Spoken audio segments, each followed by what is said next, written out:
एक डाकिये की प्रेम कहानी और भयावह सच। रघु एक छोटे से गांव का साधारण डाकिया था।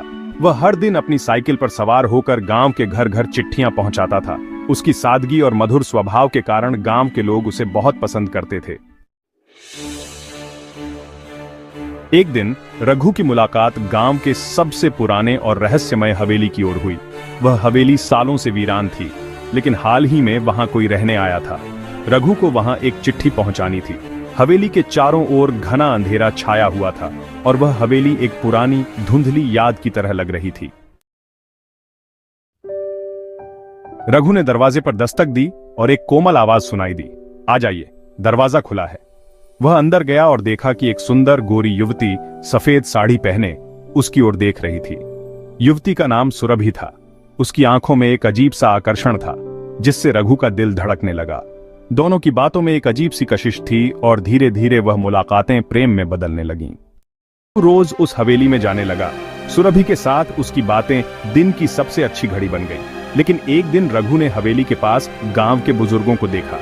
वे हवेली की ओर डरते हुए इशारा कर रहे थे। जब रघु ने उनसे बात की तो उन्होंने बताया कि उस हवेली में सालों पहले एक खूबसूरत लड़की रहती थी, जिसका नाम सुरभि था। लेकिन वह एक दिन अचानक गायब हो गई और तब से उसकी आत्मा उस हवेली में भटकती है। रघु ने इस बात को हंसी में उड़ा दिया, लेकिन जब वह उस दिन सुरभि से मिला तो उसकी आवाज में एक उदासी और अजीब सी सर्दी महसूस हुई। रघु ने उससे सच जानने की कोशिश की, लेकिन सुरभि ने कुछ नहीं कहा। अगली सुबह रघु ने सुरभि को फिर से देखने का फैसला किया। जब वह हवेली पहुंचा तो उसे अंदर जाने पर सन्नाटा महसूस हुआ। हवेली के अंदर एक अजीब सी बदबू थी। जब वह उस कमरे में पहुंचा जहां सुरभि रहती थी, वहां सिर्फ एक पुरानी चिट्ठी रखी थी। रघु ने चिट्ठी खोली। उसमें लिखा था, प्रिय रघु, मैं तुम्हें बहुत प्यार करती हूं, लेकिन सच ये है कि मैं इस दुनिया की नहीं हूं। मेरा इंतजार मत करना, तुम अपनी जिंदगी जियो। रघु का दिल टूट गया। उसकी आंखों से आंसू बह निकले। उसने सुरभि को आखिरी बार देखा, लेकिन वह हवेली में कहीं नहीं थी। उस दिन के बाद रघु ने उस हवेली के पास कभी कदम नहीं रखा, लेकिन उसका दिल हमेशा सुरभि की यादों में बसा रहा।